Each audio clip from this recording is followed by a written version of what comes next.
உடல் மன இயக்க உறவுகள். உடல் உயிர் மன இயக்கம் அதோட உறவுகள்.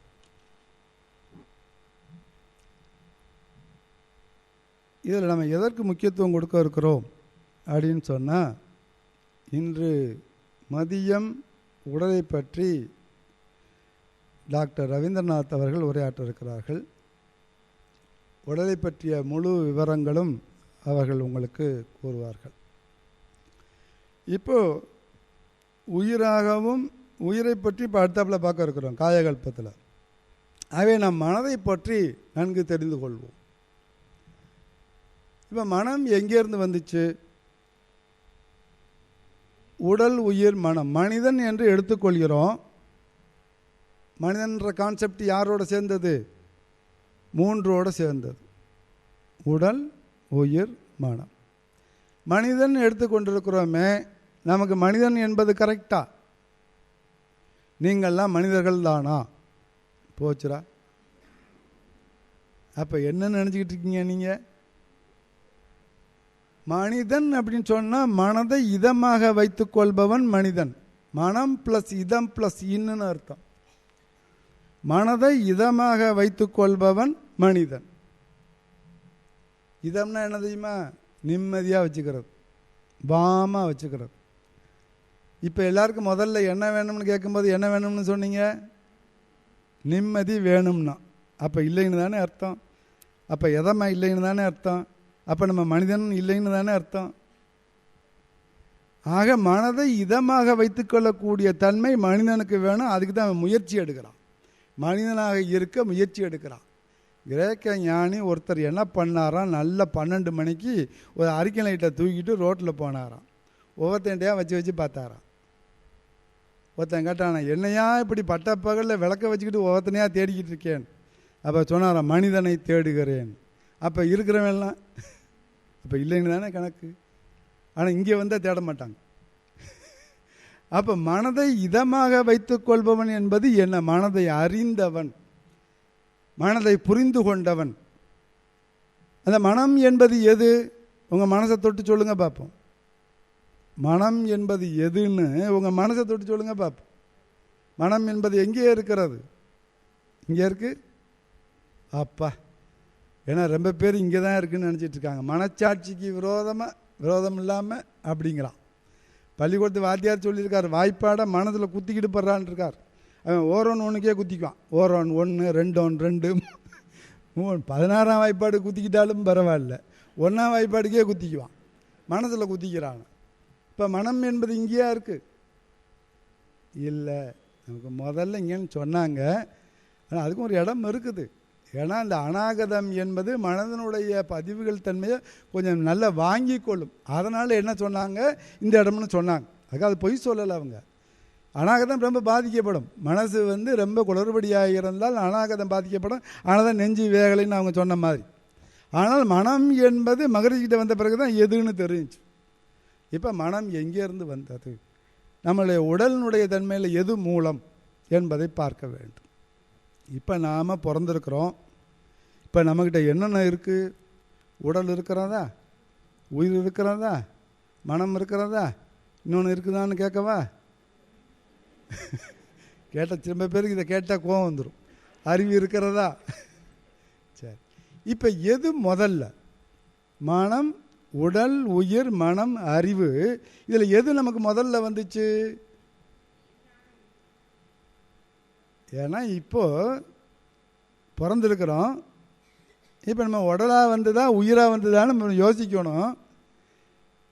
எப்போ தாய் தந்தையினுடைய கரு ரெண்டும் ஒன்றாக சேர்ந்த உடனே உயிர் என்பது நமக்கு வந்துருச்சு. ஏன்னா நம்ம பேர் முதல்ல உடல்பாங்க, அப்புறம் தான் உயிரும்பாங்க. ஏன்னா அப்புறம் இயங்கிறதுக்கு அப்புறம் இந்த உயிர் என்பது முதல் தோற்றம். அந்த தாய் தந்தையினுடைய XY chromosome or XX chromosome ஒன்றாக சேர்ந்த உடனே உயிர் என்பது ஜனிக்க ஆரம்பிச்சு. 10 மாதம் அம்மா வயிற்றில் அந்த உயிர் தனக்கு தகுந்த உடம்பை அதுவே கட்டிக்கொள்ளும். நம்ம பேர் என்ன, அம்மா தான் பெத்தான்னு சொல்லுவாங்க, அம்மா தான் கட்டுவான்னு. ஆனால் அம்மாக்கிட்டேருந்து செங்கலை வாங்குச்சு, சிமெண்ட்டை வாங்குச்சு, தண்ணியை வாங்குச்சு. ஆனால் அதுவே கட்டிக்கிச்சு. யார் கட்டிக்கினா? யாருமே அம்மாவை திட்டிக்கிறாதீங்க. ஏன்னா சப்ளைலாம் அவங்க தான். ஏன்னா அவங்க கொடுத்ததெல்லாம் இப்போ நம்ம வந்திருக்கிறோம். அப்போ முதல்ல உயிர் என்பது தோற்றமானுச்சு. உடம்பு கட்டுறதுக்கு எத்தனை நாள் ஆச்சு? 10 மாதங்கள். அப்போ முதல்ல உயிர், அடுத்தது உடல். அந்த உடலினுடைய இருப்புகள் முடிந்த நிலையில் இப்போ உயிர் வந்தாச்சு, உடல் வந்தாச்சு, மிச்சம் என்ன இருக்குது? மனமும் அறிவும் இருக்குது. மனம் எப்போ வந்துச்சு? பிறந்தவொன்னே வந்துருச்சா? இல்லை.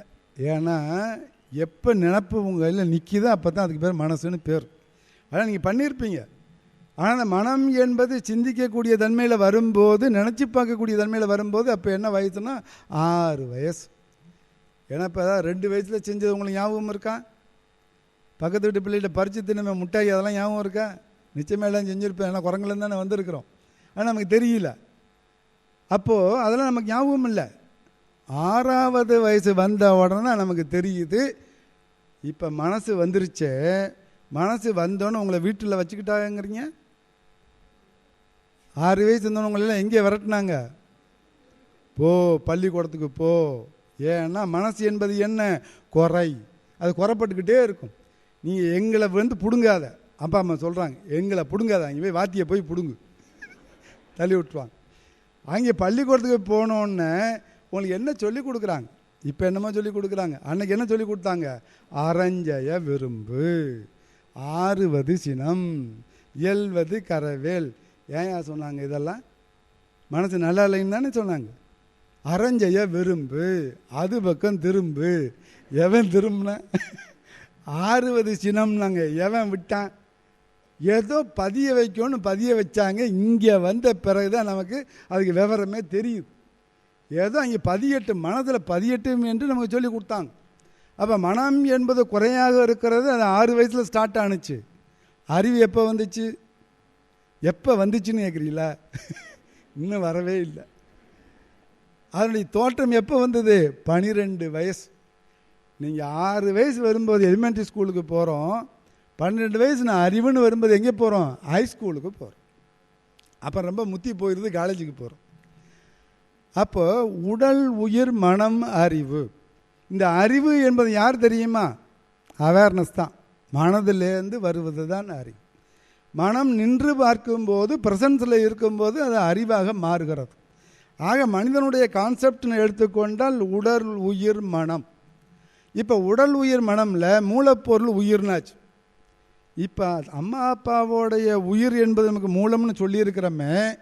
இப்போ இந்த உடம்பு யார் கொடுத்த உடம்பு?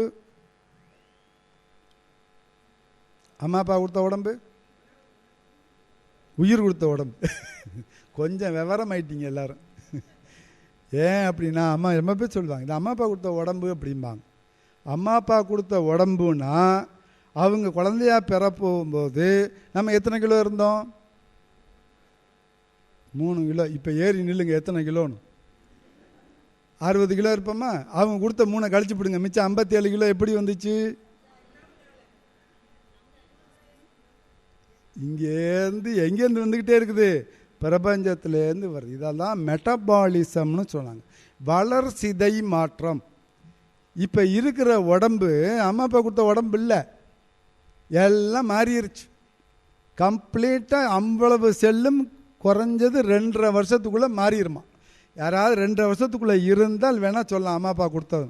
அப்படி யாரும் தெரியலை இங்கே. 2.5 வயசில் எல்லாம் அதிகமான வயசாக தான் இருக்குது. அப்போ உடலில் இருக்கக்கூடிய அத்தனை செல்களும் தன்னைத்தானே புதுப்பித்து கொண்டு இருக்கிறது. இதைத்தான் வளர்சிதை மாற்றம் என்று சொன்னாங்க, மெட்டபாலிசம்னு சொன்னாங்க. கொஞ்சம் அப்புறமா கேளுங்க, இதை முடிச்சிடும். வளர்சிதை மாற்றம் என்பதுக்கு அது எந்த இடத்துல வருது அப்படிங்கும்போது, இப்போ முதல் உயிர் என்பது எங்கேருந்து வந்து கொண்டு இருக்கிறது? 4 வகையில் நமக்கு வருது, குறிச்சுக்கொள்ளும். உயிர் என்பது உணவின் மூலமாக வருகிறது, காற்றின் மூலமாக வருகிறது, கோள்கள் மூலமாக வருகிறது, பூமியினுடைய நடுமையத்திலேருந்து வந்து கொண்டு இருக்கிறது. இது எல்லாத்துக்கும் ஆதாரத்தன்மையாக இருக்கக்கூடியது யார் தெரியுமா?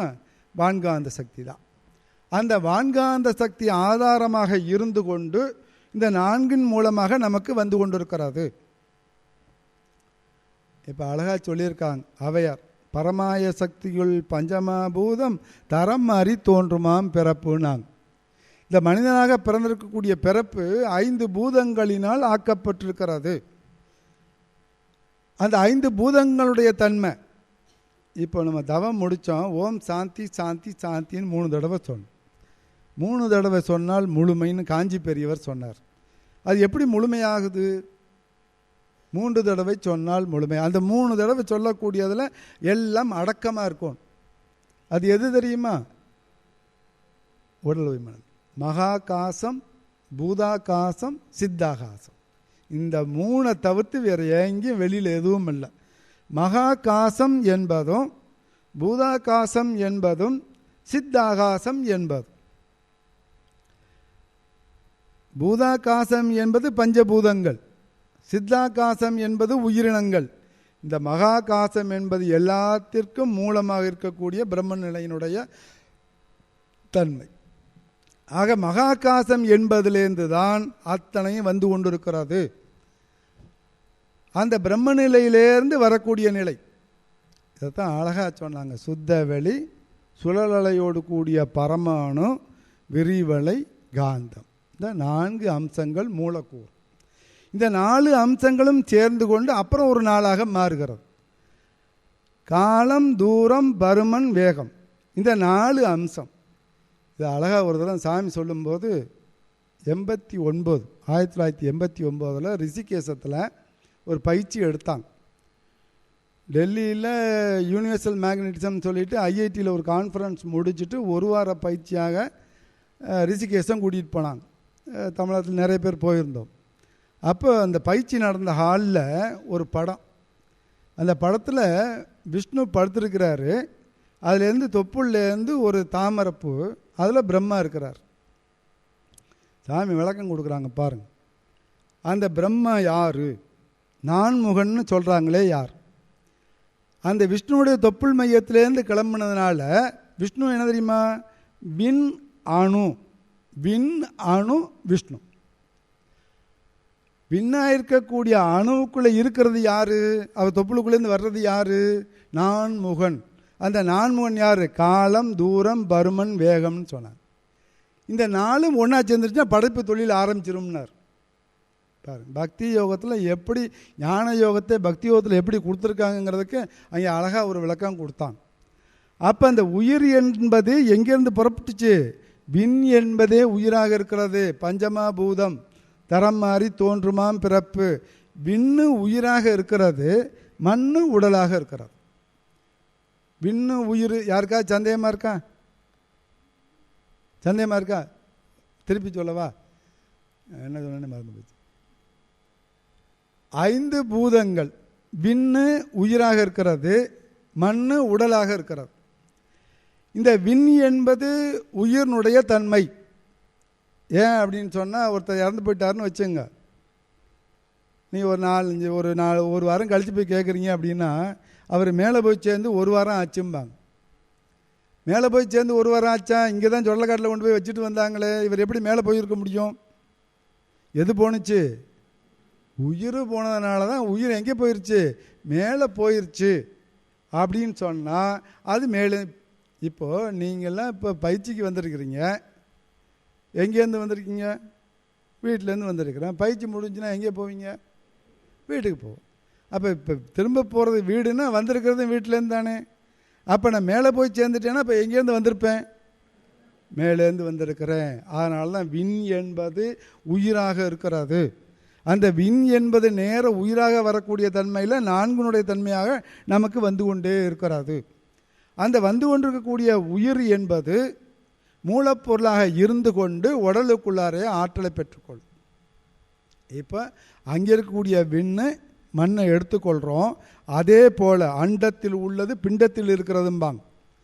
இப்போ நீ வேறு ஒன்றுமே இல்லை. ஒரு இறைவனுடைய சிருஷ்டியை கணக்கு போட்டிங்கன்னா அப்படியே ditto it is equal to மனிதன். மனிதன் ஒரு பெரிய சிருஷ்டி. அப்படியே பிரம்ம நிலையிலேருந்து பஞ்சபூதம் வரைக்கும் ஒரு கணக்கு போட்டால் அத்தனை சிஸ்டமும் இந்த மனிதனுக்குள்ளே இருக்கிறது. அதனால் நீ யார், நான் யாருன்னு ஒரு கேள்வி கேட்டால் தைரியமாக அடித்து சொல்ல நான் இறைவன் தான் அப்படின்னு சொல்லலாம். ஏன் அப்படின்னா எங்கேருந்து அதை ஆரம்பிச்சிச்சோ, இங்கே உயிர் ஆரம்பமாச்சு, பஞ்சபூதங்களாக உடலாக வந்திருக்கிறது. அதனுடைய வான்காந்த தன்மை ஜீவகாந்த தன்மையாக இருக்கிறது. இந்த ஜீவகாந்த தன்மையில் இயக்க ஒழுங்கு நடந்து கொண்டிருக்கிறது. வான்காந்த தன்மை அந்த இயக்க ஒழுங்கு நடந்து கொண்டிருக்கிறது. சிஸ்டம் ரெண்டும் ஒன்று தான், மாற்றமே இல்லை. அதனால தான் அண்டத்தில் உள்ளது பிண்டத்தில் இருக்கிறதுன்னு சொல்லியிருக்கிறாங்க. நீங்கள் பிரம்ம நிலையை அடையணும்னா இங்கேயே அடையலாம். உங்களுக்கும் கேந்திரம் இருக்கிறது. கேந்திரம் எங்கே இருக்கிறது? பிரம்மரந்திரம்னு உச்சியில் இருக்கு. எல்லாம் தவத்தில் நீங்கள் அடையலாம். நீங்கள் சாமி அப்படியே எல்லாத்தையும் சிம்பிளாக சொல்லிட்டார். ஆனால் செய்ய வேண்டியதெல்லாம் என்னது? நம்மளுடைய கடமை, நம்மளுடைய ஈடுபாடு, நம்மளுடைய இன்வால்மெண்ட்டு. அப்போ தான் உங்களுக்கு அந்த பேரின்ப நிலையை உணர முடியும். அப்போது அந்த ஜீவகாந்த தன்மையும் வான்காந்த தன்மையும் விண்ணாக இருக்கக்கூடியது உயிராக இருக்கிறது, மண்ணாக இருக்கக்கூடியது உடலாக இருக்கிறது. ரெண்டையும் நீங்கள் கணக்க வச்சு கொள்ளுங்க. மிச்சம் உள்ள 3 காற்று, நெருப்பு, நீராக இருக்கிறது. இதை நல்லா பார்த்து கொள்ளுங்க. விண்ணுடைய தன்மை என்ன, மண்ணுடைய தன்மை என்ன? ஒரு மண்ணை எடுக்கிறோம், அப்படி போடுறோம், என்ன ஆகும்? கீழ் நோக்கி போயிடும். அப்புறம் நீர் எடுக்கிறோம், ஒரு டம்ளர் தண்ணி எடுக்கிறோம், ஊற்றுறோம், என்ன ஆகும்? கீழ் நோக்கி போயிடும். ஒரு நெருப்பு குச்சியை பற்ற வைக்கிறோம், நெருப்பு எங்கே போகும்? மேலே போகும். காற்று எங்கே போயிருக்கு? பூமியை காட்டில் மேலே தான் இருக்குது, 100 மைலுக்கு. விண் எங்கே இருக்குது? அதுக்கு மேலே இருக்குது. இப்போது மேலே இருக்கக்கூடிய விண்ணு கீழே போகக்கூடிய உடலுக்குள்ளார என்ன பண்ணிக்கிட்டு இருக்கு? சிக்கி கொண்டது.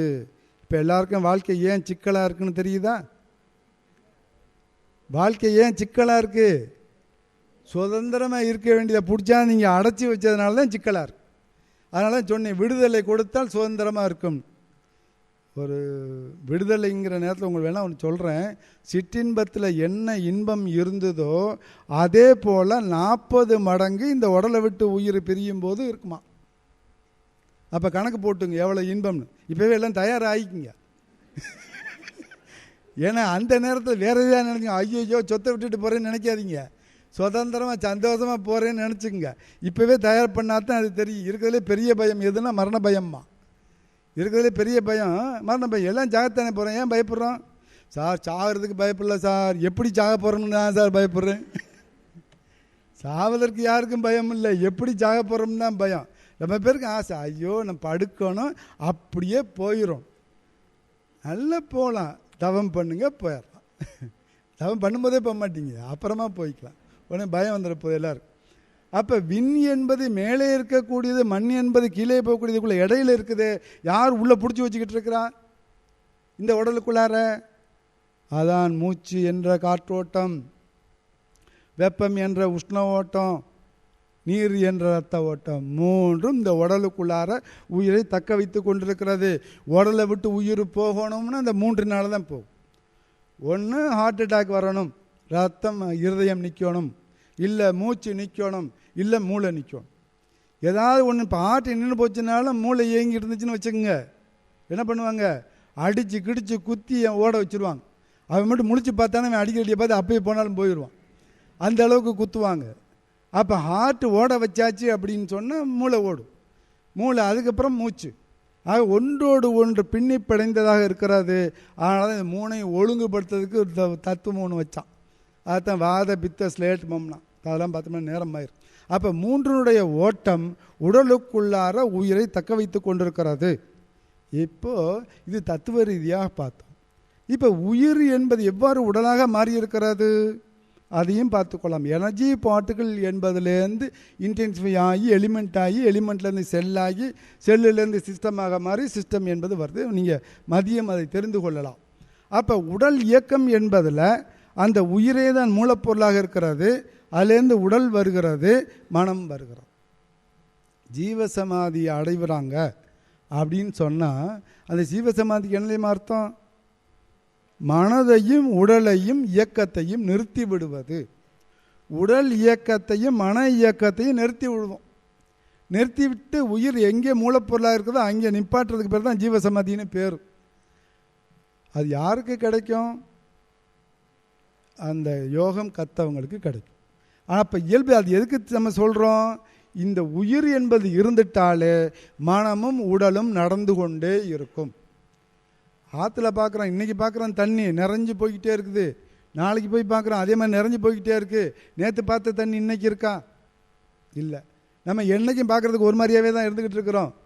ஆனால் உயிர் அது வந்து கொண்டே இருக்கிறது, போய்கொண்டே இருக்கிறது. ஒரு நிமிஷத்துக்கு 3 கோடி உயிரணுக்கள் உற்பத்தி ஆகுது, 3 கோடி உயிரணுக்கள் அழியுது. 6000 கோடி செல்கள் இந்த உடம்புக்குள்ளே இருக்குது. எல்லாம் மாறி மாறி 2.5 வருஷத்துக்குள்ளே கம்ப்ளீட்டாக மாறிடுது அந்த உடல் இயக்கம். இப்போ மனம் என்பதற்கு வருகிறோம். இந்த மனம் எங்கேருந்து வந்துச்சு, எப்படி வந்துச்சு? மனம் என்றால் என்ன? மனதை அடக்க முடியுமா? கீதையில் கிருஷ்ணன் சொல்கிறான், மணலை கூட கயரா திரிச்சரலாம், இந்த மனசை கட்டுப்படுத்த முடியாதுன்றாங்க. மனதை கட்டுப்படுத்த முடியுமா? அறிய முடியுமா? நினைக்க முடியுமா? முடியாது. அறிய நினைத்தால் முடியும். அப்பேற்பட்ட நிலையில் இந்த மனம் என்பது எவ்வாறாக வந்து கொண்டிருக்கிறது அப்படின்னு பார்த்தோம்னா, எல்லாம் மூலம் அந்த உயிர் இந்த உடம்புக்குள்ளே ஓடிக்கொண்டிருக்கிறது. அதனுடைய தற்சுழற்சியிலே ஓடிக்கொண்டிருக்கக்கூடிய காந்தம் அது ஜீவகாந்தம். அந்த ஜீவகாந்தம் என்ற ஒரு தன்மையிலே தான் உடல் இயக்கமும் மன இயக்கமும் நடக்கிறது. அந்த ஜீவகாந்தம் என்பது பயோ கரண்ட்னு சொல்லி அதில் 2 விதமான நர்வஸ் சிஸ்டம் வேலை செய்யுது. அதில் ஒன்று அட்டானமஸ் நர்வஸ் சிஸ்டம் அல்லது பெரிபரல் நர்வஸ் சிஸ்டம்னு பேர். இன்னொன்று சென்ட்ரல் நர்வஸ் சிஸ்டம்னு பேர். அட்டானமஸ் நர்வஸ் சிஸ்டம் என்பது மெட்டபாலிசம், உடல் இயக்கத்தை நடத்தி கொண்டே இருக்கிறது. உடல் இயக்கத்தை நடத்துறதுக்கு தான் 3/4 பங்கு எனர்ஜி அதுக்கு போயிடுது. மிச்சம் இருக்கக்கூடிய 1/4 பங்கு எனர்ஜியாக இருக்கக்கூடியதான் சென்ட்ரல் நர்வஸ் சிஸ்டம். அந்த சென்ட்ரல் நர்வஸ் சிஸ்டம் தான் யாராக இருக்கிறா? மனமாக இருக்கிறது. இப்போது இந்த 1/4 பங்காக இருக்கக்கூடிய மனம் என்ன பண்ணுது? முழுமையாக நம்முடைய வாழ்க்கையை என்ன பண்ணிக்கிட்டு இருக்குது?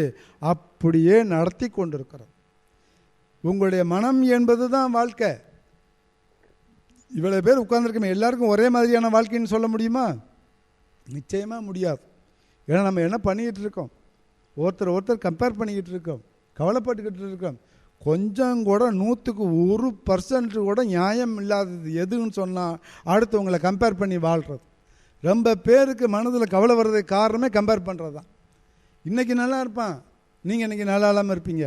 நாளைக்கு நீங்கள் நல்லா இருப்பீங்க, அவன் கீழே போயிடுவான். ஆனால் அப்படிலாம் போனோக்கி நம்ம நினைக்க வேண்டியதே இல்லை. நீங்கள் உங்களுடைய வாழ்க்கையை நீங்கள் வாழ்ந்து பார். ரொம்ப பேர் அடுத்தவனுக்கு தான் வாழ்ந்துக்கிட்டு இருக்கிறான். போயிட்டே இருக்கிறான், சட்டையை பார்க்குறான், என்ன இந்த மாதிரி சட்டை போட்டுக்கிட்டு வந்துட்டேன், உடனே போய் வேறு சட்டை மாற்றிக்கிட்டு வரான். ஏன் இவனுக்காக சட்டை போட்டானா அவனுக்காக சட்டை போட்டானா தெரியாது. இதே போல் அடுத்தவங்களுக்காக வாழ்ந்து கொண்டு இருக்கக்கூடிய நிலையில் தான் இந்த மனம் கொச்சைப்படுத்தப்படுகிறது. இது ஸ்ட்ராங்காக இருக்கும். இந்த மனம் என்பது யார் என்பதை நீங்கள் புரிந்து கொள்ள வேண்டும். என்னுடைய வாழ்வு என்பது எது என்பதை புரிந்து கொள்ள வேண்டும். அதனுடைய மனம் என்ற இயக்கத்தை பார்த்து கொள்ள வேண்டும். இப்போது இந்த மனம் என்பது 25% இருக்கக்கூடிய நர்வஸ் சிஸ்டம் எங்கே வேலை செஞ்சுக்கிட்டு இருக்குது? அதனுடைய தன்மை என்ன? இதையெல்லாம் பார்க்கிறோம். இந்த மனம் என்பது 3 மனமாக இருக்கிறது. மனம் என்பது 3 மனம். கண்ணாசம் ஒரு பாடத்தில் 2 மனம் வேண்டும் என்று இறைவனிடம் கேட்டேன்னா, அடப்போட அவனுக்கு 3 தரேன்டான்னார் சாமிஜி. 3 மனம் வைத்து கொண்டிருக்கிறோம். ஒன்று புறமனம், இன்னொன்று நடுமணம், இன்னொன்று அடிமனம். புறமணம் என்பது கான்சியஸ் மைண்டு, நடுமணம் என்பது சப்கான்சியஸ் மைண்டு, அடிமனம் என்பது சூப்பர் கான்சியஸ் மைண்ட். இந்த நடுமணம் எப்படி தெரியுமா இருக்குது? மதில் மேல் பூனை மாதிரி இருக்குது. ஒன்று உலக பக்கம் வந்துச்சுன்னா இங்கிட்டு குதிப்போமா, கொஞ்சம் இறைவன் பக்கம் போனால் அந்த பக்கம் குதிப்போமான்னு பார்த்துக்கிட்டு இருக்கு. எந்த பக்கம் குதிக்க வைக்கணுங்கிறது யார்கிட்ட இருக்குது? உங்கள் கையில் இருக்குது, உங்கள் அறிவுக்கிட்ட இருக்குது. இதை வைத்து கொண்டு நீங்கள் மனதை வெல்ல வேண்டும். புறமணம் என்பது புலன்களோடு தொடர்பு கொண்டது. ரொம்ப ஜாக்கிரதையாக இருக்கும். புறமணம் என்பது புலன்களோடு தொடர்பு கொண்டது. நடுமணம் என்பது மூளையோடு தொடர்பு கொண்டது.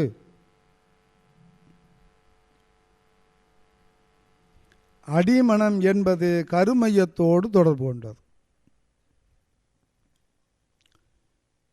புறமணம், நடுமணம், அடிமனம்.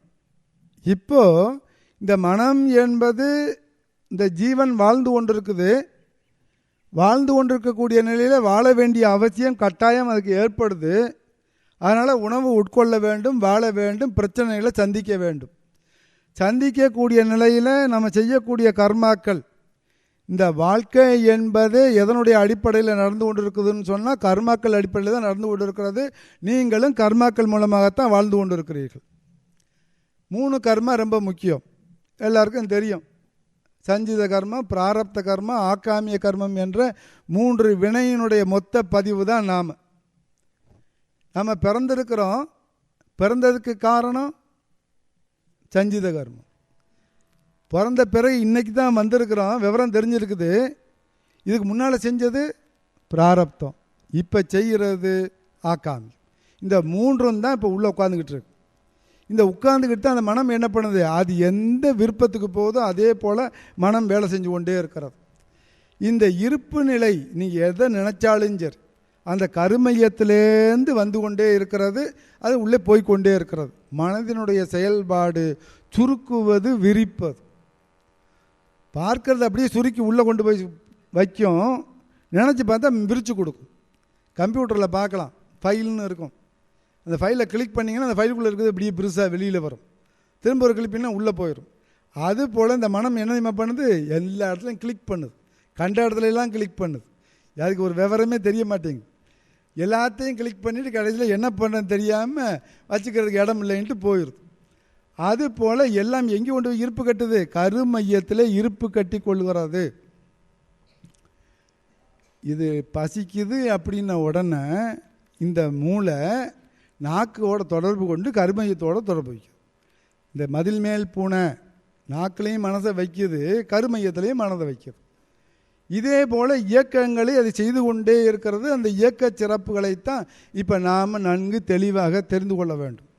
இந்த மனம் என்பது, ஜீவன் என்பதுக்குள்ளே 8 அம்சம் ரொம்ப முக்கியம். ஜீவனுக்குள்ளே இருக்கக்கூடியது 8 அம்சம். அது என்னன்னு பார்த்து கொள்ள வேண்டும். உயிர், உடல், மனம், ஜீவகாந்தம். உடல், உயிர், மனம், ஜீவகாந்தம், புலன்கள், மூளை, கருமையம், உள்ளம். இதுதான் ரொம்ப முக்கியம். இந்த உள்ளம் என்பது, உள்ளம்னா ரொம்ப பேருக்கு என்னன்னு தெரியாது. இப்போ உடலை பார்த்துருக்குறோம், உயிரை பார்த்துருக்குறோம், மனம் என்பதை பார்த்துருக்குறோம், ஜீவகாந்தம் என்பதையும் நமக்கு நல்லா தெரிந்து வைத்திருக்கிறோம். இப்போ புலன்களை பார்த்து கொண்டு இருக்கிறோம், மூளையை பார்த்து கொண்டு இருக்கிறோம், கருமையை பார்த்து கொண்டு இருக்கிறோம். உள்ளம் என்பது எதுவாக இருக்கிறது, அதான் சாட்சி. உள்ளம் என்பதே சாட்சி, மனச்சாட்சின்னு சொல்கிறோம் பாருங்க. இந்த உள்ளம் என்பது மனச்சாட்சியாக இருக்கிறது. இது எதோட சாட்சியாக இருக்கிறது, வான்காந்தத்தோடும் சாட்சியாக இருக்கிறது. நீங்கள் என்ன செஞ்சாலும் அங்கே போய் அது பதிவாயிரும். உங்கள் ஜீவகாந்தத்தில் பதியும், கருமையத்தில் பதியும், வான்காந்தத்திலும் பதியும். அது எங்கே டச் பண்ணி வச்சுருக்குது, உள்ளம் என்பது தான். உள்ளதை அப்படியே காட்டக்கூடியது, அது மறைக்க முடியாது, ஏமாற்ற முடியாது. வினைப்பதிவு பெட்டகம்னு சொன்னாங்க. அது கருமையத்துக்குள்ளே இருக்கக்கூடிய உள்ளம் உள்ளது. இந்த மனம் என்ன பண்ணுது, அங்கேருந்து தான் எல்லாத்தையும் எடுத்துக்கிட்டு வருது. இப்போ மட்டும் ஏதோதோடு தொடர்பு கொண்டு இருந்தோம்னா ஒன்றும் பிரச்சனை இல்லை. ஒன்றுமே இல்லாமல் கண்ணை மூடுங்க, பிரமாதமாக வரும். அதுவும் பார்த்துக்குங்க, இந்த தவம் பண்ணும்போது தான் நல்லாவே வரும். மற்ற நேரங்கள்லாம் பார்த்தீங்கன்னா எதையாவது சும்மானாச்சும் எதாவது நினச்சிக்கிட்டு இருப்போம். தவம்னு உட்காந்து ஆக்னையும்பாங்க, அவ்வளோதான், கட்டளை ஆரம்பிச்சிரு எல்லாத்தையும் நினை அப்படின்னு சொல்லி. இந்த பசுமாடு என்னதையுமா பண்ணும், இல்லை மாடு என்னதையுமா பண்ணும், வைக்கலை போட்டிங்கன்னா திங்கும், புண்ணாங்க போட்டாலும் திங்கும், தண்ணியை ஊற்றினாலும் திங்கும், எல்லாம் உள்ளே கொண்டு போயிடும். எல்லாம் உள்ளே கொண்டு எங்கேயாவது ஒரு இடத்துல கட்டி போட்டிங்கன்னு வச்சுக்கோங்க, எல்லாத்தையும் வெளியில் எடுத்தாந்து ஆசை போட்டுக்கிட்டே இருக்கும். அது மாதிரி நாம் கஞ்சி ஊற்றினாலும் குடிச்சிருவோம், என்ன சொன்னாலும் கேட்டுக்குவோம், எல்லாம் போட்டு வச்சுட்டு நம்மளெல்லாம் சும்மா கட்டுற நேரம் எது தெரியுமா, தவம் பண்ணுற நேரம் தான். உட்கார்ந்த உடனே அது கோளாறு இது கோளாறு இதெல்லாம் நினச்சிக்கிட்டே இருக்கு. எங்கே நிப்பாட்டணும்னு வந்து உட்கார்ந்தமோ அங்கே அது ஸ்டார்ட் ஆகிடும். விவேகானந்தர் சொல்கிறாரு, மனதை அது போக்கில் விட்டு பிடிங்கன்னார். விட்டு பிடிங்கன்னார், இது பிடிக்கவே முடியல, ஓடிக்கிட்டே இருக்குது தவத்தில். ஆக பிடிக்கிறதுக்கு நமக்கு தெரியாமல் இருக்குது. அப்போ மனதை அறிய வேண்டும், என்னுடைய ஃப்ரீக்குவென்சி என்ன அப்படின்னு அது பார்க்கும். அப்போ உள்ளத்தில் இருக்கக்கூடியதான் வெளிப்படும். ஆனால் நீங்கள் சும்மா இருந்தீங்கன்னா போய் வச்சிடும், சும்மா இருக்காது. சும்மா இருக்கிறது இல்லை, அது மதுரையில் ஒரு கதை இருக்குது. ஒரு சாமிக்கு பேர் சும்மா இருக்கிற சாமின்னு பேர். அவருக்கு என்னென்னா மத்தியானம் மீனாட்சி அம்மன் கோயிலில் 2 தோசை கொடுப்பாங்களாம். புதுசாக ஒரு கமிஷனர் வந்தாராம். வந்தவர் சொன்னாராம், ஏன்டா சும்மா இருக்கிற சாமிக்கெல்லாம் தோசை கொடுக்குறீங்க, நிப்பாட்டுறான்னாராம். நிப்பாட்டிட்டாங்களா. வந்து இவர் மத்தியானம் வந்து கேட்டிருக்கிறாரு, சாமி தோசை வேணும் அப்படின்னு மடப்பில் கேட்டிருக்காரு. சும்மா இருக்கிற சாமிக்கெல்லாம் தோசை கிடையாதுன்ட்டாருன்ட்டார். என்ன அப்படியா சொன்னா, சும்மா இருக்கிறது என்ன சும்மாவா இருக்குது அப்படின்னாராம். சும்மா இருக்கிறது சும்மாவா இருக்குன்னாராம். யார் சொன்னதுன்னாராம், கமிஷனர்னாரா. கமிஷன்கிட்ட போனாராம், ஏன்ப்பா எனக்கு தோசையை நிப்பாட்டினேன், சும்மா இருக்கிறவங்களுக்கெல்லாம் கொடுக்குறது இல்லைன்னாராம். சரி நீ வேணா சும்மா இருக்குன்னாராம். உடனே இந்த கமிஷன் போய் கையை கட்டிக்கிட்டு சும்மா உட்காந்துருந்தாராம். ஏன் கண்ணை திறந்துக்கிட்டு இருக்கேன்னாராம். உடனே கண்ணை மூடிக்கிட்டாராம் கமிஷனர். கண்ணை மூண உடனே மணிக்கு நினப்பு வந்துச்சு, மணி 1 மணி ஆயிடுச்சு, பொண்டாட்டி தேடுவாளே சாப்பிட ஆளை காணுமேன்னு நினச்சார். இந்த சாமியார் எதுவுமே அப்படின்னா, டே ஏன்டா பொண்டாட்டியை நினைக்கிறேன்னார். இந்த ஆள் கொஞ்சம் விடன்னு ஆயிடுச்சு கமிஷனருக்கு. ஏன்னா நான் மனதால் நினைக்கிறேன், அந்த ஆள் சொல்லிக்கிட்டு இருக்கார். அப்புறம் கொஞ்சம் நேரம் ஆனாச்சு, என்னடா அவர் விடமாட்டார் போல், நீங்கள் உண்டி எல்லாம் பூட்டிக்கிட்டு வச்சுருக்க, எவனா கை வச்சிட போகிறான் அப்படின்னு நினச்சேன். டே ஏன்டா உண்டியெல்லாம் நினைக்கிறேன்னாரான். இந்த ஆள் விடன்னு ஆயிடுச்சு. கண்ணை முடிஞ்சு, சாமி என்ன சாமி நான் நினைக்கிறதெல்லாம் சொல்லிக்கிட்டே இருக்கீங்க, நீ நினச்சில்ல ஒரு நாள் சும்மா இருக்க முடிஞ்சா, ஒரு நாள் சும்மா இருக்க முடியாது. மனசு எண்ணமே இயங்காமல் இருக்க வேண்டும். அதான் இது சும்மா இருக்கக்கூடிய சுகம்னு சொன்னாங்க. சிந்தையை அடக்கிய சும்மா இருக்கின்ற சீரறிய செய்த குருவேனார். இந்த சும்மாங்கிறது என்ன தெரியுமா, மௌன நிலை. அந்த நிலைக்கு போகணும். அப்போ இயக்கமற்ற நிலைக்கு போகிறதுக்கு அந்த உள்ளம் என்ற ஒரு தன்மையிலேருந்து அது இயங்கி கொண்டே இருக்கும். அதை இயக்கம் இல்லாததுக்கு போகும். சாமி அழகா சொன்னாங்க, எண்ணி எண்ணிடில் இனிதே பயக்கும், எண்ணம் தானே எழுந்து இயங்காமல் எண்ணத்தில் எண்ணமாய் இரு, விழிப்பாய் இருனார். எண்ணம் தானே எழுந்து இயங்காமல் எண்ணத்தில் எண்ணமாய் இரு. எண்ணமாயினா விழிப்பாயிரு. இது பேர் மௌனம்னு அர்த்தம். இந்த மனதினுடைய உச்சகட்டம் மௌனம். இப்போது அந்த மௌனம் என்ற நிலையும் தவம் என்ற நிலைக்கும் போகிறதுக்கு மனதை அறிய வேண்டும். அந்த மனம் என்ற நிலையை அறிய போகும்போது அது எங்கே என்ன செய்து கொண்டு இருக்கிறது, அதான் பார்த்தோம்னா ஃப்ரீக்குவென்சி லெவல்பாங்க. எல்லாருமே உங்களுக்கு தெரிஞ்சிருக்கும், இருந்தாலும் டச் பண்ணிட்டு போகும். இப்போ பீட்டா வேவ்னு சொல்லுவாங்க. மனம் எமோஷனல் தன்மையில் இருக்கும்போது அது பீட்டா வேவுக்கு போகுது. அப்போ 14லேருந்து 40 ஆஹா ஓஹோன்னு பாடுற நேரம், ஆடுற நேரம், கொச்சிக்கிற நேரம், இதெல்லாம் 14லேருந்து 40. இப்போ எல்லோரும் ஆல்ஃபா மைண்டும்பாங்க. நம்ம வேறு எங்கேயோ இருக்குன்னு அந்த ஒரு மைண்டை தேடிக்கிட்டே இருப்போம். வேறு எங்கேயும் இல்லை, ஆல்ஃபா மைண்டு உள்ளுக்குள்ளே தான் இருக்குது. மனதை ஒருநிலைப்படுத்துவது தவம். நீங்கள் எப்போ செய்ய ஆரம்பிச்சிங்களோ ஆல்ஃபா ஸ்டேஜ் வந்துடும். அது எந்த நிலை, 14லேருந்து 8. அப்போ மனசு ஒடுங்குது. அதன் பிறகு வரும்போது 7லேருந்து 4, அதுக்கு பேர் தீட்டா வேவ்னு பேர். அதுக்கு அடுத்தது டெல்டா வேவ். 3லேருந்து 0 infinite level. அந்த இன்ஃபினைட் லெவல்னு சொல்லக்கூடியது தான் சுத்த வெளி. அந்த சுத்த வெளியோடு சேரக்கூடிய நிலை தான் மௌன நிலை, மோன நிலைன்னு பேர். அந்த மௌனம் எண்ணத்தில் எண்ணமில்லாமல் இருப்பது, அது மோன நிலைக்கு போகும். அந்த மோன நிலைக்கு போகிறதுக்கு மனம் எவ்வாறு இயங்கி கொண்டிருக்கிறது, அது எல்லாம் உணர்வுலேருந்து போய்கிட்டே இருக்கு. அந்த உணர்வை முதல்ல நல்லா பார்க்க தெரிய வேண்டும், உணர்வை மதிக்க தெரிய வேண்டும். மனிதனை மதிக்கணும் அப்படின்னு சொன்ன என்னதையும் அர்த்தம், அவனை மதிக்கணும், அவன் உணர்வுகளுக்கு மதிப்பு கொடுக்கணும். ஏன்னா எந்த சொன்ன குட் மார்னிங் சொல்கிறது மதிக்கிறது இல்லை, உணர்வு. ஒரு லண்டனில் ஒரு பிச்சைக்காரன் எங்கள் கையில் காசு போடுங்கன்னு கேட்டுக்கிட்டானா. பெர்னாட் ஷா பாக்கெட்டுக்குள்ளே கையை விட்டு பார்த்தாரான், காசு ஒன்றையும் காணுமா.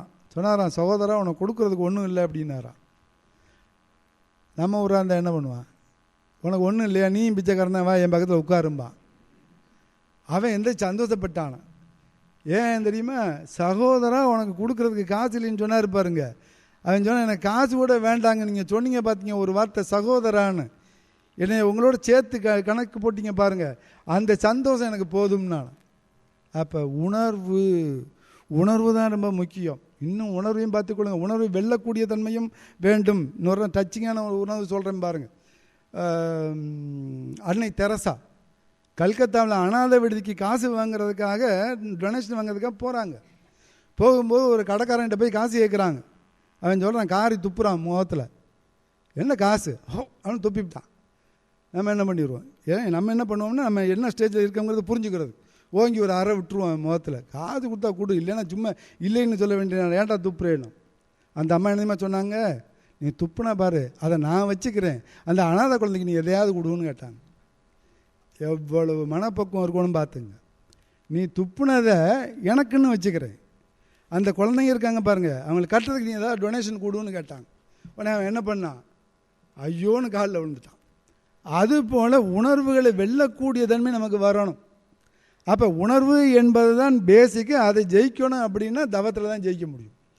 அப்படி வரக்கூடிய நிலையில் இந்த உணர்வு எவ்வாறு பரிணமிக்கிறது அதை பார்த்து கொண்டால் 10 கட்டளைகள் உங்களுக்கு தெரியும். 10 கட்டளைன்னு யாரும் 10 கமாண்ட்மெண்ட்ஸ்னு மோசஸ் கொடுத்ததா நினச்சிட வேண்டாம். என்னது 10? உணர்வு என்ற அழுத்தம், அடுத்தது தேவை, முயற்சி, செயல், விளைவு, அனுபவம், ஆராய்ச்சி, தெளிவு, முடிவு. இது இந்த 10 ரொம்ப இம்பார்ட்டன்ட். நீங்கள் வாழ்க்கையை வாழ்ந்து பார்க்கணும் அப்படின்னு சொன்னால் இந்த மனதில் கணக்கு போட தெரியும். கணக்கு போட தெரியலன்னா ஜெயிக்க முடியாது. ஒவ்வொரு நிலையிலும் மனம் அனுபவிக்கக்கூடியதை கணக்கு போட்டு பார்க்க தெரிஞ்சால்தான் ஜெயிக்க முடியும்.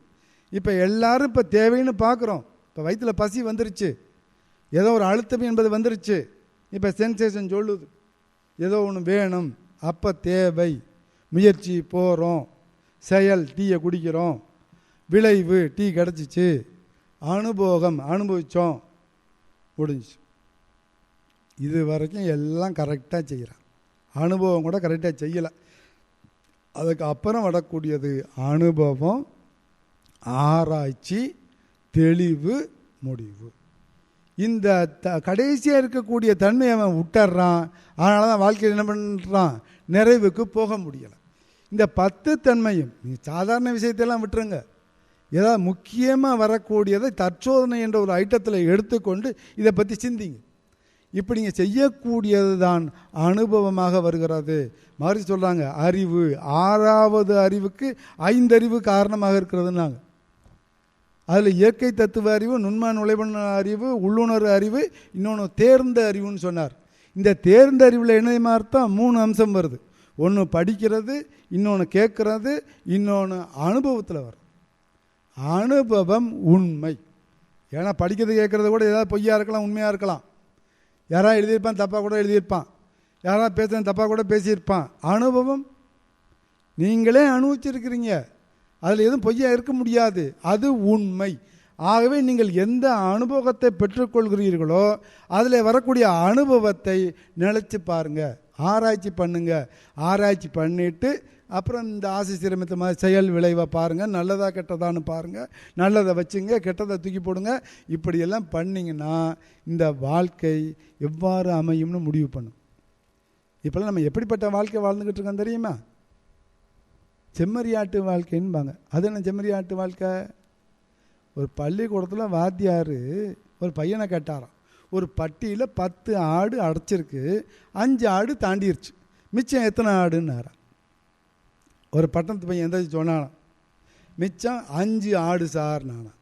உடனே கிராமத்து பையன் எந்தாச்சும் சொன்னான், சார் அங்கே 1 இருக்காது சார் நானா. ஏன்டானாரன், ஆட்டை பற்றி எனக்கு தெரியும் சார், 1 தான்னா எல்லாம் தாண்டி.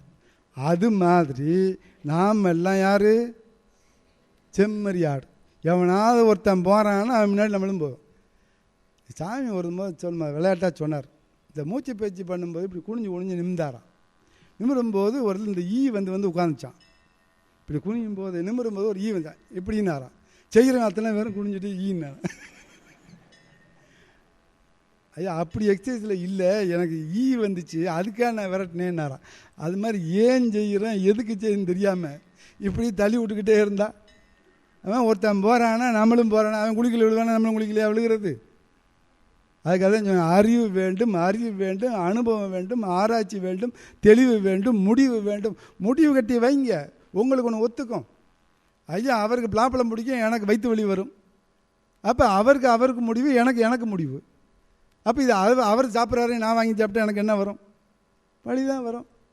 அதுக்காகத்தான் அனுபவம், ஆராய்ச்சி, தெளிவு என்பது நீங்கள் உங்கள் கேரக்டரை நிர்ணயம் பண்ணிக்கங்க. உங்கள் லைஃப் இப்படித்தான் எல்லாம் பார்த்துக்குங்க. ஆன்மீகத்தில் ஜெயிக்கிறோம்னு என்னதையும் அர்த்தம். ஒரு உதாரணம், ஆன்மீகத்தில் நீங்கள் வந்துட்டீங்க அப்படின்னு சொன்னால் கண்ணை மூடி உங்கள் உருவத்தை நினச்சா வரணும். ஆனால் இப்போ கண்ணை முன்னே ஏற்று வீட்டுக்காரன் வருவான், அடுத்த வீட்டுக்காரன் வருவான், எல்லோரும் வருவான், படார்னு வருவான். நம்ம உருவம் வருமா? முக்கிய பார்த்தாலும் வராது. மூஞ்சியை பார்த்துக்கிட்டே தானே இருக்கிறோம். டெய்லி கண்ணாடியில் வருமாங்கிறீங்க. இப்போ வரும். நீங்கள் தவம் பண்ண ஆரம்பிச்சிங்க, கண்ணாடி பயிற்சி பண்ண ஆரம்பிச்சிங்க, விளக்கு பயிற்சி பண்ண ஆரம்பிச்சிங்க, ஜீவகாந்த பெருக்கம் பண்ண ஆரம்பிச்சிங்க, உங்களுக்கு இப்போ வருது. ஆன்மீகத்தில் ஜெயிச்சிட்டோம். ஆன்மீகத்தில் ஜெயிச்சிட்டோம்னு சொன்னால் ஒரு தகுதி, உங்களுடைய உருவம் உங்களுக்கு தெரியும். அப்போது இந்த அனுபவம், ஆராய்ச்சி, தெளிவு, முடிவு என்பதை கணக்கு வைத்து கொண்டு உங்கள் உருவத்தை நினச்சிங்க. உங்களுக்கு இப்படி ஒரு கேரக்டர்னு வச்சுக்கோங்க. இந்த கேரக்டர் லெவலில் நான் வாழ்ந்து கொண்டு இருக்கிறேன் அப்படின்னு சொன்னால் அந்த தன்மைக்கு நீங்கள் இப்படிப்பட்ட தன்மைன்னு வச்சுக்கிட்டிங்கன்னா நீங்கள் ஜெயிக்கக்கூடிய தன்மை உங்களுக்கு கிடைக்கும். நீங்கள் அடுத்தவங்களுக்காக பார்த்து வாழ்ந்துக்கிட்டே இருந்தீங்கன்னு வச்சுக்கோங்க, அடுத்தவனாக தான் வாழ போகிறீங்க. உங்கள் வாழ்க்கை நீங்கள் வாழ போகிறதில்ல. ரொம்ப பேர் கஷ்டம்னு சொல்லிவிட்டு சாமிகிட்ட ப்ரே பண்ணிக்கேம்மா. இப்போ நீங்கள் யாரை நினச்சி ப்ரே பண்ணணும்? நம்ம நினச்சி ப்ரே பண்ணுவோம். நம்மளை நினச்சி தானே ப்ரே பண்ணணும். இவன் என்னதுமே பண்ணுவான். இவன் ப்ரே பண்ண ஆரம்பிச்சுட்டு காலையில் ஏற்ற வீட்டுக்காரன்ட்ட சண்டை போட்டிருப்பான். அவன் நினச்சிக்கிட்டே இருப்பான். அப்போ ப்ரேயர் யாருக்கு போய் கிடைக்கும்? ஏற்ற வீட்டுக்காரன்ட்டே போவோம். ரொம்ப பேருக்கு அதான் ப்ரேயர் பழிக்கலை. ஏன்னா நம்மளை நினச்சிக்கிட்டு கும்புறது இல்லை. நினச்சி ப்ரேயர்னு வாய் சொல்லிக்கிட்டே இருக்க, நினைக்கிறது பூரா அவனை நினச்சிக்கிட்டே இருப்போம். அப்போ அவனுக்கு தானே போகும். ஆகவே உங்களை நீங்கள் நினைக்கிற அளவுக்கு உங்களுடைய வாழ்க்கையை நிர்ணயம் பண்ணிக்கொள்ளுங்கள். உங்கள் வாழ்க்கை என்பது எண்ணங்களை தவிர வேறு எதுவும் இல்லை. உங்கள் எண்ணங்கள் தான். இந்த எண்ணங்கள் உங்களுடைய உள்ளமாக இருக்கக்கூடிய இருப்பிலேருந்து வருது. சஞ்சித கர்மத்தில் சேர்த்து வச்சது, பிராரத்த கர்மத்தில் சேர்த்து வச்சது, ரெண்டும் இப்போ வந்துக்கிட்டு இருக்கு. இப்போ எதுவாக வந்துக்கிட்டு இருக்கு? ஆக்காமியமாக வந்து கொண்டிருக்கிறது. அது ஆக்காமியமாகவும் வச்சுக்கொள்ளலாம், ஆக்காமியத்தை ஜெயிக்கிற மாதிரியும் வச்சுக்கொள்ளலாம். ஆக்காமியம்னா ஆன்மா ஆசைப்பட்டு செய்யக்கூடியதாக உங்களை தூண்டுது. நீங்கள் ஆசைப்படுறதா இல்லாமல் அறிவுபூர்வதாக மாற்றிக்கொண்டால் அங்கே நீங்கள் ஜெயிக்கலாம். அப்படிப்பட்ட ஒரு நிலையில், இந்த ஃப்ரீக்வென்சி நிலையில் நீங்கள் எப்பவும் எங்கே ஆல்ஃபா லெவல்லே இருக்கும். அந்த ஆல்ஃபா லெவல்லே இருக்கக்கூடிய நிலையில் தான் அந்த மனதை அறிந்த நிலையிலே இருக்கக்கூடியது. அதான் விழிப்புணர்வுனா. அந்த விழிப்புணர்வாக இருக்கிறதுக்கு ரெண்டு தன்மை வேண்டும். விழிப்புணர்வாக மனதை விழிப்புணர்வாக வச்சுக்கொள்றதுக்கு, ஒரு அவேராக வச்சுக்கொள்றதுக்கு ரெண்டு. ஒரு ஜமீன்தார் என்ன பண்ணாராம், ஒரு ஆட்டுக்குட்டியை கட்டி வச்சுருந்தாராம் வீட்டில். அது யார் தீனி போடுறாங்களோ அவங்களுக்கு 5000 ரூபா பணம் கொடுக்குறேன்னாராம்.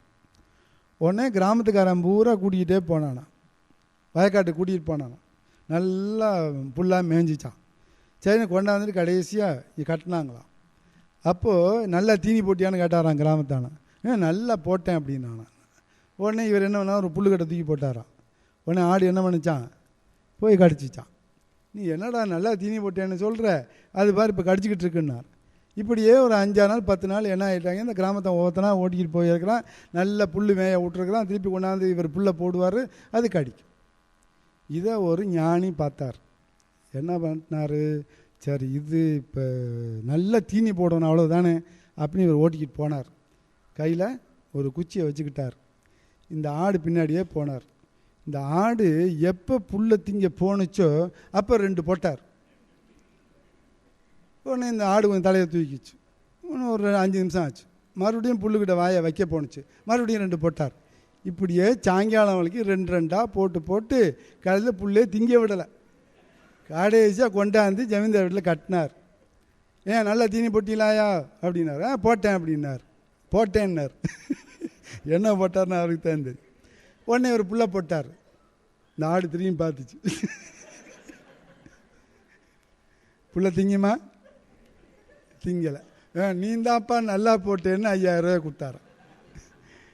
இவர் என்ன போட்டார், 2 அடி போட்டார். அந்த 2 அடி என்ன, வைராக்கியம், விழிப்புணர்வு. இந்த மனம் என்பது ஒரு ஆடு. எதில் இந்த பச்சை புல்லை தெரிஞ்சாலும் அந்த வாயை வச்சுக்கிட்டே இருக்கும். எதில் இன்பம் இருக்குதோ புலனை கொண்டு போய் வச்சுக்கிட்டே இருக்கும். இதை திருத்தணும் அப்படின்னு சொன்னால் 2 அடி வைராக்கியம், விழிப்புணர்வு. இது கூடாது, இதனால் எனக்கு என்ன விளைவு வரும், இப்படிங்கிற 2ஐயும் கணக்கு போட்டுக்கிட்டிங்கன்னு வச்சுக்கோங்க. அப்போ தான் இந்த தவத்துக்கும் அதான் மனதை திருத்தணும் அப்படின்னா வைராக்கியம் வேணும், விழிப்புணர்வு. நான் தவம் செய்கிறேன், தவம் பண்ணும்போது உட்காந்து சொல்லுங்கள். நீங்கள் எங்கெங்கெல்லாம் மேய்ஞ்சிட்டு வந்தீங்கன்னா அதெல்லாம் இங்கே வர ஆரம்பிச்சிடும் தவத்தில். அப்போ தவத்துக்கு உட்கார போகும்போது நம்ம என்ன சொல்லணும், நான் தவம் செய்ய உட்கார்ந்துருக்கிறேன், நான் தவம் செய்ய உட்கார்ந்துருக்கிறேன். இதிலே வைராக்கியமாக இருப்பேன், விழிப்பேன், தப்பாமல் இருப்பேன். இதெல்லாம் மனதுக்கு சொல்லாமல் உங்களால் தவம் பண்ண முடியாது. ஏதோ ஓடியாந்தான் வந்தான் உட்காந்தான் ஆகினாங்கன்னா ஆகினை எங்கே வந்துச்சு, எப்போ வந்துச்சுன்னு கேட்கணும். நீங்கள் உங்களை தயார்படுத்த தீட்சை கொடுக்கும்போது நம்ம சாமி சொல்கிறாங்க பார்த்தீங்களா, ஆசிரியர் பயிற்சி முடித்தவங்களுக்கு தெரியும், மாணவர் தயாராகுதல், ஆசிரியர் தயாராகுதல் அப்படிம்பாங்க. ரெண்டுமே தயாராகணும் கொடுக்குறதுக்கு. அப்போ தவம் செய்கிறதுக்கு தயாராகணுமா இல்லையா? ஓடி அந்த வேகத்தில் வந்து உட்காந்துக்கிட்டு குரு வணக்கம் இறைவணக்கம் பண்ணணும் உட்காந்தோம்னா நமக்கு உடனே வந்துடுமா? என்ன பண்ணி ஆகணும்? முதல்ல சங்கல்பம் போட்டு வைக்கணும், நான் தவம் செய்ய உட்கார்ந்துருக்கிறேன். அப்போ தவம்னா மனசு ஓடக்கூடாது, விழிப்பாக இருக்கணும். இப்படின்ற ஒன்று முதல்ல கொடுத்துட்டு அப்புறம் உட்காரணும். சொல்லணும் மனக்கிட்ட, மனமே மனமே 24 மணி நேரத்தில் 24 மணி நேரமும் நீ சொல்கிறதே தான் நான் கேட்டுக்கிட்டே இருக்கேன். இந்த ஒரு 10 நிமிஷம் நான் சொல்கிறத கேளு. யார்கிட்ட சொல்லணும்? மனசில் சொல்லணும். இந்த 10 நிமிஷம் நான் தவம் பண்ணுறதுக்காக உட்காந்துருக்கேன், என் கூட கொஞ்சம் கோஆப்ரேட் பண்ணக்கூடாது. இப்படி சொன்னால் தாங்க தவம் வரும். அதனால தான் அவன் அருளாலே அவன்தால் வணங்கின்னு சொன்ன மாதிரி மனதினை வச்சு நம்ம மனதால் தான் வேண்டிக்கிட்டு நம்ம தவம் பண்ணுவோம். அப்படி நினைக்கும் போது அந்த மனம் லயப்படும். ஆனால் இந்த மயம் கேட்குங்கிறீங்க, இந்த மனம் ஓடிக்கொண்டே இருக்கும். எங்கெங்கே ஓடுது? 5 கோஷங்களிலே ஓடிக்கொண்டிருக்கிறது. எழுதி கொள்ளுங்க. அன்னமய கோஷம், மனோமய கோஷம், எல்லாம் மனம்தான். எங்கெங்கே ஓடுது அது எங்கே ஓட்டணும்னு தெரிஞ்சு வச்சுங்க. பிராணமய கோஷம்,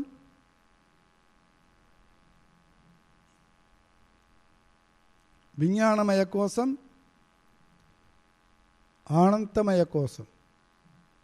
கோஷம் என்றால் ஏரியான்னு அர்த்தம், இடம்னு அர்த்தம், எல்லைன்னு அர்த்தம். அன்னமய கோஷம், மனோமய கோஷம், பிராணமய கோஷம், விஞ்ஞானமய கோஷம், ஆனந்தமய கோஷம். உச்சகட்டம் 5 எல்லைகளுக்கு ஓடிக்கொண்டிருக்கிறார். இப்போது மனதனுடைய தன்மை என்ன?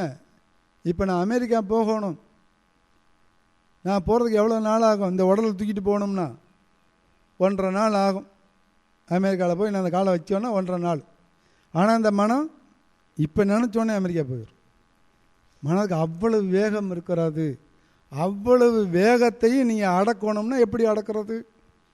அது எவ்வளோ தூரத்துக்கு ஓடுது, எவ்வளோ வேகத்தில் ஓடுது? அந்த வேகத்தை தணிக்கணும்னா அது கூடவே தான் ரூட் விடும், அதோட சேர்ந்து தான் அதுக்கால வரும். அப்போ அது எங்கெங்கே ஓடுதுன்னு பார்க்கணும். அது முதல்ல எங்கே ஓடும்? சோறு கண்ட இடம் சொர்க்கம். அதே மாதிரி அதனால தான் என்ன வச்சாங்க? புலன்மய கோஷம்னு வைக்கலை.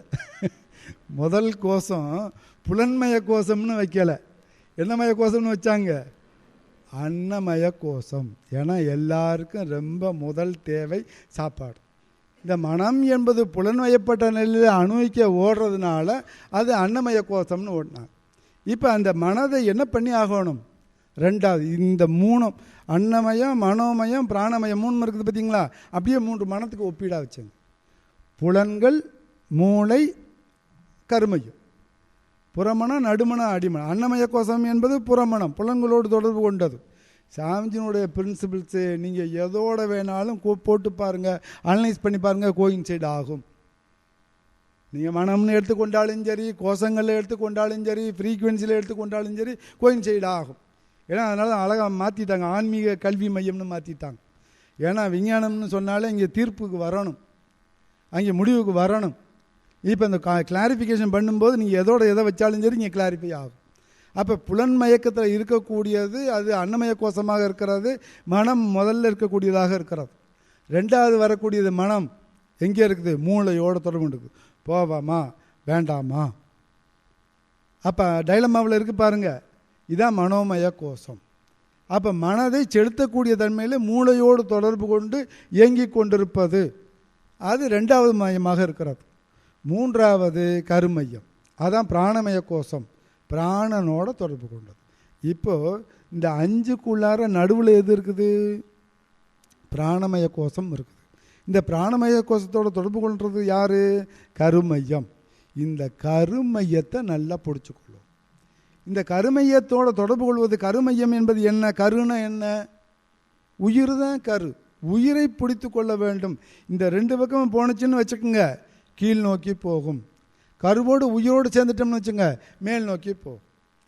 அப்போ அன்னமயம் மனோமயமெல்லாம் கீழ் நோக்கி போகும். கேலண்டரில் பாட்டிருப்பான், என்ன போட்டிருப்பான், இன்று கீழ் நோக்கு நாள், இன்று சமநோக்கு நாள், ஒரு நாள் மேல் நோக்கு நாள்னு போட்டிருப்பான். இப்போ நீங்கள் பிராணமய கோஷத்தில் இருந்தால் சமநோக்கு நாள், அன்னமய கோஷம் மனமய கோஷம் கீழ் நோக்கு நாள், விஞ்ஞானமய கோஷம் ஆனந்தமய கோஷம்னா மேல் நோக்கு நாள். மேலேயே நோக்கிட்டு இருக்கணும். இந்த பூமியில் பிறந்திருக்கிற அத்தனை ஜீவனும் மேல் நோக்கி தான் போய்கிட்டு இருக்கு. யாராவது பூமியில் பிறக்கிறவங்க பூமிக்குள்ளே தோண்டிக்கிட்டு கீழே முளைச்சிக்கிட்டு போகிறது இல்லை. எல்லாம் என்ன பண்ணிக்கிட்டே இருக்கிறோம், மேலே தான் போயிட்டுருக்கோம். அன்றைக்கி 2 அடியாக இருந்தால் 4 அடி ஆனால் இன்றைக்கி 5 அடி ஆகிருக்கிறோம், 6 அடி ஆகினா மேல் நோக்கி தான் போகிறோம். அத்தனை மரங்களும் எடுத்துக்கொள்ளுங்க, மேல் நோக்கி தான் போய்கிட்டு இருக்குது. ஆனால் மனசு மட்டும் கீழ் நோக்கி போயிட்டு. அதை மாற்றணும். ஆனால் அது 2ஐயும் நீங்கள் மாற்றிட்டு எங்கே கொண்டு போக வேண்டும், விஞ்ஞானமய கோஷம். அதான் சக்திகளம். இந்த விண் என்பது பிரபஞ்ச நிலை. இப்போ நம்ம இருக்கிறோம், இந்த பிரபஞ்ச சரித்திரம் என்பதை பற்றி தெரிஞ்சு வச்சுருக்கிறோம். இறைவனுக்கு டெஃபினிஷன் கொடுக்குறோம். கண்டவர் விண்டிலர், விண்டவர் கண்டிலர்னாங்க. இன்றைக்கி நம்ம ஃப்ரீக்குவென்சி லெவலில் சொல்லிக்கிட்டு இருக்கிறோம். இறைவன் யார் என்பதை சொல்கிறோம். இன்னும் பக்கத்தில் வந்தாச்சு. ஏன்னா நீங்கள் ஸ்டீவன் ஃப்ராங்க்லின் இருக்கக்கூடிய பெரிய சயின்டிஸ்ட்டு, ஐன்ஸ்டீனுக்கு அடுத்தாப்பில் பேசப்படக்கூடியவர், இப்போ இறைவனுக்கு பக்கத்தில் வந்த நிலையில் சுழலலை தத்துவம் தான் நெருங்கி தெரிகிறதுன்னு சொல்லியிருக்கிறார். கட்டுரை படிச்சிருக்கீங்களா இல்லையோ தெரியலை. சுழலலை தத்துவம் இறைவனுக்கு பக்கத்தில் இருக்கிற மாதிரி தோணுது அப்படின்னு சொல்லியிருக்கார். நீங்கள் இறைவனையும் தெரிந்து கொண்டீர்கள். சுழலலை என்ற self compressing surrounding pressure force என்ற ஒரு உண்மை சாமி அழகாக சொன்னாங்க. இந்த இறைவனை சரியாக சொல்கிறதுக்கு சரியான வார்த்தைகள் ஆங்கிலத்திலையும் தமிழ்லையும் சொல்லியிருக்கேன்னு சொன்னார். எழுதி கொண்டு அதை பற்றி யோசனை பண்ணி பாருங்கள். Self compressing surrounding pressure force இறைவனுக்கு. செல்ஃபு கம்ப்ரஸிங் தன்னைத்தானே இறுக்கிக் கொள்ளுதல். அதை சாமி தமிழில் என்ன சொல்லியிருக்காங்க, தண்ணி இருக்க சூழ்ந்து அழுத்தும் ஆற்றல். Self compressing surrounding pressure force பிரம்மநிலை. அந்த கம்ப்ரஸிங்கில் என்ன ஆகிருது, சுழல் அலை வந்து விடுகிறது. இதை தான் அவர் சுழல் அலை தத்துவம்னு சொன்னார். அந்த சுழல் அலை தத்துவமாக வந்திருக்கக்கூடிய நிலை, அந்த நிலை தான் விஞ்ஞானமய கோஷம். அந்த விண் ஞானம். ஞானம் என்றால் அறிவுன்னு அர்த்தம். விண்ணை பற்றிய தெளிவு. நீங்கள் இயக்கம் அத்தனைக்கும் இருப்பாக இருந்து கொண்டு செயல்படுத்தி கொண்டிருப்பது விஞ்ஞானம். அது சக்திகளத்தின் மூலமாக நம்ம பார்க்குறோம். ஆக சக்திகளம் வரைக்கும் விரிஞ்சிருக்கக்கூடியது விஞ்ஞானமய கோஷம். அதுக்கு அடுத்தது ஆனந்தமய கோஷம். எல்லாருக்கும் தெரியும். ஆனந்தம், பரமானந்தம், சச்சிதானந்தம்லாம் சொன்னாங்க. ஆனந்தம்னா என்ன அர்த்தம்? இப்போ ஐயா பேர் வச்சுருக்காரு, ஐயா பேர் வச்சுருக்காரு மயிலானந்தம், அருளானந்தம். ஏன் ஆனந்தம்னு சேர்த்து வச்சாங்க? சித்தானந்தா, குகானந்தா, ஆத்மானந்தா, ஆன்மானந்தா, சின்மயானந்தா, ஏன் ஆனந்தான்னு வச்சாங்க? ஆன்மா அந்தத்தை தொட்டு விடுகிறது. ஆன்மா அந்தத்தை தொட்டு விடுகிறது.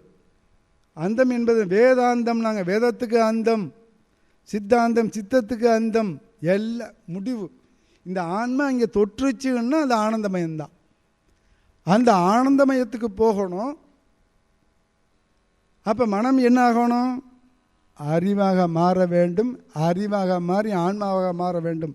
சாமி அழகாக சொன்னாங்க, கருமையத்தை இடமாற்றம் செய்ய வேண்டும்னார். கருமையம் இடம் மாற வேண்டும். இப்போ கருமையம் இப்போ எல்லாருக்கும் எங்கே இருக்குது? மூலாதாரத்தில் இருக்குது. மூலாதாரத்தில் நீங்கள் தவத்தில் 9 தவத்தில் கொண்டு வர துரிய நிலைக்கு வருது. இந்த துரிய நிலை வழியாக வெளியேற வேண்டும். நமக்கு சொன்னாங்க மொத்தம் 9 வாயில் கொண்ட தேகம். ஆனால் பிறக்கும்போது 11 வாயில் இருந்தது. இந்த உடம்புல 2 ஓட்டை மூடிடுச்சு. இப்போ இந்த கண் 2, காது 2, மூக்கு 2, எருவாய் கருவாய் எல்லாம் கணக்கு போட்டால் 9 வாயில் தேகம். 11 என்ன தெரியுமா? 1 தொப்புள் கொடி, 1 உச்சி. பிறக்கும்போது 2 ஓட்டையாக தான் இருந்துச்சு. இப்போ பிறந்தாச்சு, முடிஞ்சு, கட் பண்ணி போட்டாங்க. இது திறந்து தான் இருந்துச்சு. இது எங்கே கடத்தர போகுதுன்னு மூடிடுச்சு. ஜீவன் எது வழியாக போகணும்? உச்சி வழியாக போகணும்பாங்க. அதுக்காக தான் அது ஓப்பனாக இருந்தது. ஆனால் ஒரு வருஷத்துக்குள்ளார என்ன ஆயிடுச்சு? குழந்தை பிறந்த 1 வருஷத்துக்குள்ளே கபாலம் மூடி விட்டது. போகுமா போகாதா சந்தேகத்தில் ஒன்றாந்து நிப்பாட்டிட்டாங்க. இப்போ ஒருத்தருக்கு முடியும், போகிறதுக்கு வழி தெரியும். உச்சி வழியாக போகலாம். யார் போகலாம்? தவம் செய்வோர் போகலாம். தவத்தில் எப்படி போகலாம்? இந்த உச்சி வழியாக போகலாம். இதை யார் திறக்கிறது? ஆசாரிக்கிட்ட போங்க, உளியை வச்சு நல்லா ஒரு இது போட்டு ஓப்பன் பண்ணி விடுவார், அது வெளியே போயிடலாம், அப்போவே போயிடலாம், போடும்போதே போயிடலாம். அதை திறக்கிறது யார் வேணும்? ஆச்சாரியன் வேண்டும். ஆசாரி இல்லை, ஆச்சாரியன் வேண்டும், குரு வேண்டும். குரு வந்து அங்கே திறக்கணும். அங்கே திறக்கக்கூடியதுதான் தீட்சை. அந்த தீட்சை என்ற ஒரு நிலையில் நாம் என்ன பண்ணிக்கொள்கிறோம்? தவம் செய்கிறோம். அந்த தவத்தில் இந்த எல்லா மய கோஷத்தையும் டச் பண்ணுறோமா இல்லையான்னு பார். 9 மய தவம் நீங்கள் எடுத்தீங்கன்னு வச்சுக்கோங்க.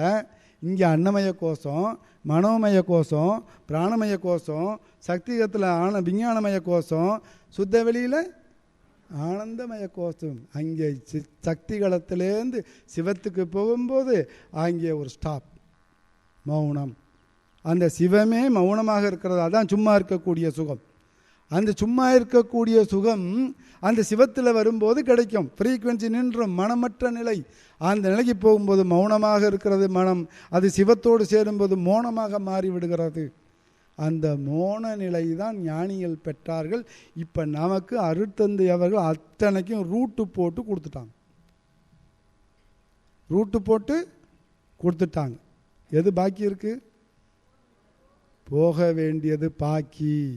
ரூட்டில் எல்லாரும் இப்போ எத்தனை கிலோமீட்டர் வந்துட்டீங்கன்னு யாருக்கு தெரியாது. இந்த கணக்கு யாருக்கும் தெரியாது.